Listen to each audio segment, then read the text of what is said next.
नमस्कार। आज हम पहुंचे हैं सेक्टर 14। जी हाँ, वो पास एरिया जहां सबसे महंगी ज़मीन है और सबसे ज़्यादा रेट है। अगर ज़मीन के रेट की बात करें तो हिसार में सबसे महंगी ज़मीन सेक्टर 14 में। पास एरिया सबसे बढ़िया और कॉलोनियों में ये शुमार है। यहाँ के लोग काफ़ी रईस लोग हैं जो ये महंगे दामों पर प्लाट खरीदते हैं और फिर अपना मकान बनाते हैं। इसी सेक्टर में एक फैक्ट्री चल रही है और उस फैक्ट्री पे आज हम छापा मारेंगे। हम आपको दिखाएंगे कि उस फैक्ट्री में क्या पनप रहा है, क्या पैदा होता है, और किसी की भी निगाह उस फैक्ट्री पे नहीं है। जी हाँ, और वो है एक मच्छर की फैक्ट्री जहाँ मच्छर पनपते हैं। देखिए कितनी भारी संख्या में मच्छर है। आइए हम आपको दिखाते हैं। ये आप देख सकते हैं, दूर दूर दूर तक ये सारा सेक्टर एरिया, पास एरिया। और ये हम अभी यहाँ पहुँचे हैं आयकर विभाग कार्यालय के पास। आयकर भवन, यहाँ इसके पास ही ये 1-1.5 एकड़ की खाली जगह है और इस खाली जगह में इतना पानी भरा हुआ है, इतना गंद है कि आप कह नहीं सकते। ये देखिए, यहाँ ये मच्छर की फैक्ट्री है। अब इसमें मच्छर होंगे, मच्छर पनपेंगे और डेंगू बुखार होगा, मलेरिया होगा। बुखार किसी को भी हो सकता है, मच्छर किसी को भी काट सकता है। लेकिन अभी तक विभाग कुंभकर्णी नींद सोया हुआ है और जब तक ये जागेगा तब तक ये मच्छर काफ़ी बड़े हो चुके होंगे और लोगों को अपनी चपेट में ले लेंगे। अब यहाँ देखिए, ये पूरा एरिया पानी का भरा हुआ था, आधा सूख गया, आधा अभी भी है, गंदगी इसमें जमा है। और ये इतना बुरा हाल है, यहाँ बदबू आती है आने जाने वाले, और आसपास के जितने भी यहाँ रिहायशी लोग हैं वो काफ़ी परेशान हैं। अब मलेरिया विभाग भी, जब मच्छर पैदा होते हैं, जब लोग बीमार होते हैं, उस टाइम लोगों के घरों में जाएंगे। वो कहेंगे गमले में पानी नहीं होना चाहिए, बाल्टी में पानी नहीं होना चाहिए, टायर में पानी नहीं होता, यानी कूलर का भी पानी नहीं होना चाहिए। लेकिन उस पानी में मच्छर इनको पनपते नजर आते हैं, लेकिन यहाँ उनको कोई दिखाई नहीं देता। ये मच्छर की फैक्ट्री तो ये है, यहाँ मच्छर पैदा होते हैं और यहीं से फिर कुछ दिन बाद मलेरिया और डेंगू अपना पैर पसारना शुरू कर देंगे। और उसके बाद फिर क्या है, स्वास्थ्य विभाग हो चाहे वो नगर निगम हो, वो फिर अपना अपना मिशन शुरू करेंगे, मलेरिया के लिए बाहर निकलेंगे, लोगों को एहतियात के बारे में बताएंगे, टीवी पर विज्ञापन देंगे कि मलेरिया से बचने के क्या क्या उपाय हैं।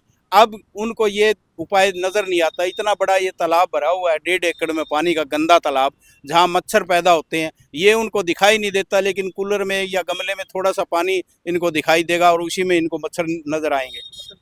अब ये देखिए, ये मच्छर है, ये बैठे, ये कितनी भारी संख्या में ये मच्छर हैं। अभी एक कंकर इसमें डाल के देखते हैं।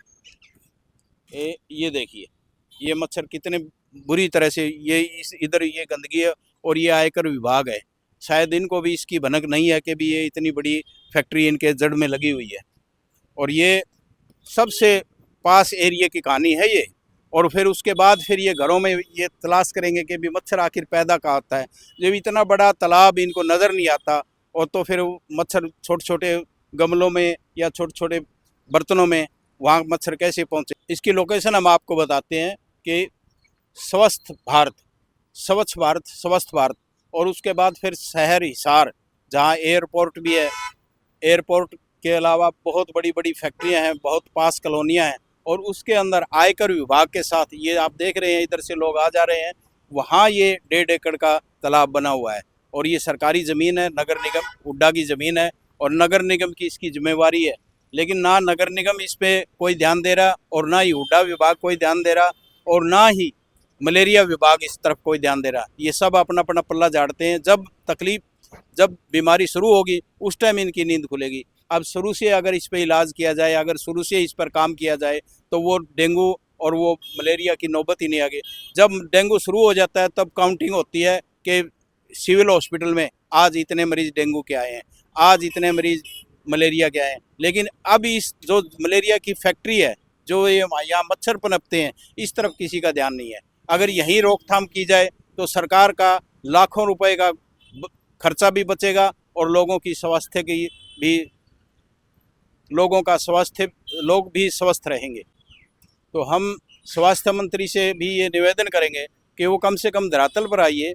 बाद में तो बातें बड़ी बड़ी होंगी, अखबार में भी होगा, टीवी में भी होगा, चैनल में भी होगा, सब जगह इनके विज्ञापन होंगे। लेकिन ये धरातल पर आकर देखिए कि यह क्या हाल है। यहाँ पास एरिया है सबसे सेक्टर 14 का, और इसके बीच है, मिड है, सेक्टर 14 का, और यहाँ इतना बुरा हाल है, तो कम से कम इतना तो देख ही सकते हैं कि भी यहाँ क्या हाल है। और आप भी अपनी कोई इसी तरह की कोई समस्या हो तो उसको हमें ज़रूर बताएं। हमें इसमें हमारा कोई फ़ायदा नहीं है, लेकिन ये है कि आमजन के लिए हम ये मुहिम चला रखी है कि स्वस्थ भारत हो, और हम धरातल पर जा कर के उस हर एक चीज़ को दिखाएं जो आम आदमी की नज़र में तो है, लेकिन बड़े नेताओं और बड़े अधिकारियों की नज़र में नहीं है। हमारा सिर्फ और सिर्फ यही मकसद है कि हम उस छोटी से छोटी चीज़ को और बड़ी से बड़ी समस्या को आम लोगों से अवगत कराएं और अधिकारी और मंत्रियों तक ये बात पहुंचाएं। अगर आपको ये वीडियो हमारी अच्छी लगी तो आप हमें भी कमेंट करके बताइए और अपने विचार से अवगत ज़रूर कराइए। आपके मोहल्ले या आसपास भी ऐसी कोई घटना घटित होती है या इस तरह की कोई समस्या है तो हमें उससे भी अवगत कराइए। हमारे जो स्क्रीन पर नंबर चल रहे हैं उससे हमें कॉन्टैक्ट कीजिए, और या फिर कमेंट बॉक्स में जाकर हमें बताएं, ताकि हम आपकी समस्या को प्रमुखता से ऊपर तक पहुंचा सकें। धन्यवाद।